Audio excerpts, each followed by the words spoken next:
Hello, beautiful people. Welcome back to Global Happenings Today TV.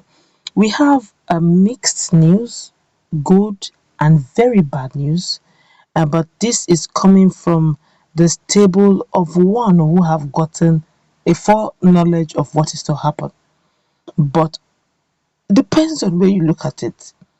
A lot of persons have already opened up their hearts to receiving it in good faith. While the person involved, Nnamdi Kanu, had said earlier on in one of his earlier broadcasts, especially when Dele Momodu, the CEO of Aviation magazine, asked him, said, aren't you scared that the nation Nigeria may want to clamp down on you? He said he's already a dead man, that all he wants is Biafra, that Biafra must come. But right now, there seems to be information flying. People are taking it with a pinch of salt. Others already praying away the negativity and accepting the good news. But this time around, it's coming from a bold source. Before we go into the news proper, I would like you to subscribe to our channel by clicking on the red subscribe button.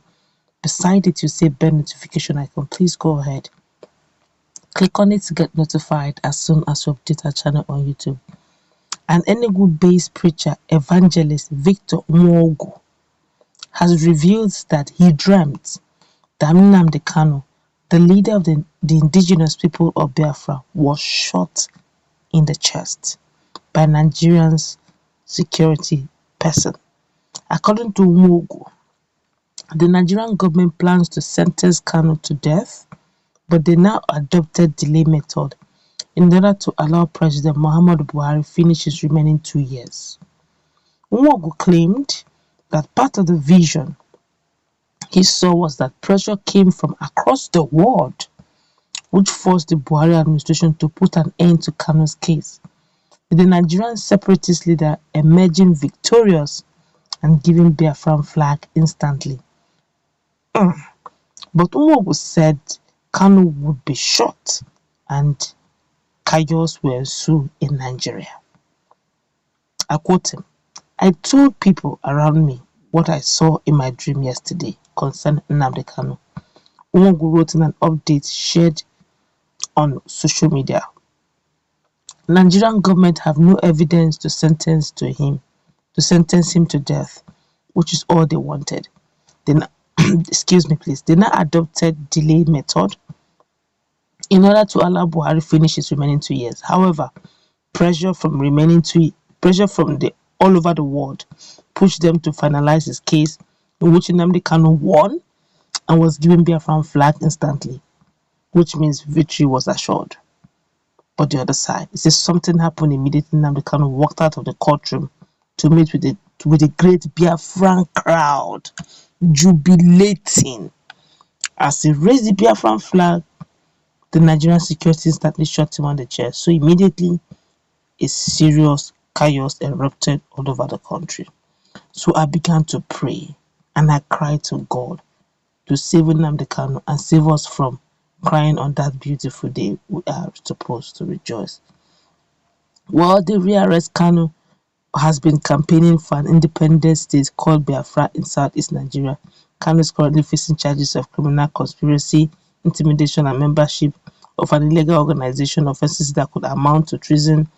The plan for Biafra state is not new. In 1967, Igbo leaders declared a Biafra state, but after a civil war which led to death of up to 1 million people, the secessionist group was defeated. Kanu is the latest in line of ethnic Igbo activists taking up the cause of pushing for an independent state, saying Igbos have been marginalized by successive Nigerian government. Nigerians are reacting to this, but let's look at this very critically. When I heard this news, a lot of things crossed my mind. To start with, every activist knows. I could still also remember when Waziriki was talking the other time. He said that every activist, the day you pick up activism, that's the day you actually signed that it can go either way. Nelson Mandela, they all have them. You keep seeing them. They are fearless. But now, a lot of Nigerians, not just this man of God, have been seeing pickets of revelations here and there. We in Nigeria, needs serious prayer to remain united as one. Now, looking at this physically now, let's not just go to the realm of the spirit. Let's look at this physically. If you watch, ever since Nnamdi Kanu has been in detention, till as at the time of filing this report, the lovers of Biafra, Biafran agitators, Oduduwa Republic, they have been on social media. They have been off social media. They have visited countries. They have gone to embassies, high commissions. They have protested. They have made it known. They have all over the world: Japan, Ireland, Dublin, UK, Germany, almost every other part of Nigeria, part of the world. Sometimes even the whites join them in the protest. They have gathered so much attention and media that even the trial of Nnamdi Kanu, everybody knows that there's what we call media attention to how it's going to work. And ICC, there have been series and series of petitions written against the Nigerian state or against some actors in the Nigerian state, to ICC. They have received several petitions, some from groups, some from prominent individuals. It's piling up. And now everybody is being critically careful over their ideologies, over their actions. Now, with Nnamdi Kanu being in detention, looking at what is even already happening, it's as if it's going to play out. But the question is, let it not end. Dialogue should have settled. We don't need that chaos.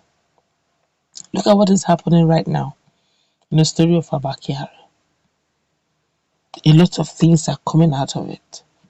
But of course, all fingers are crossed. International FBI, the FBIs are watching, the world is watching.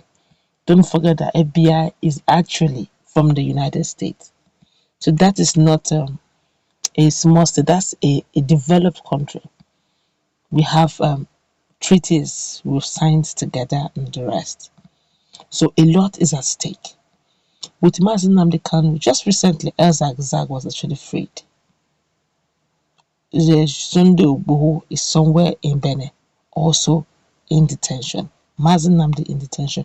With this kind of revelation coming from a man of God, and some part of it is already playing out.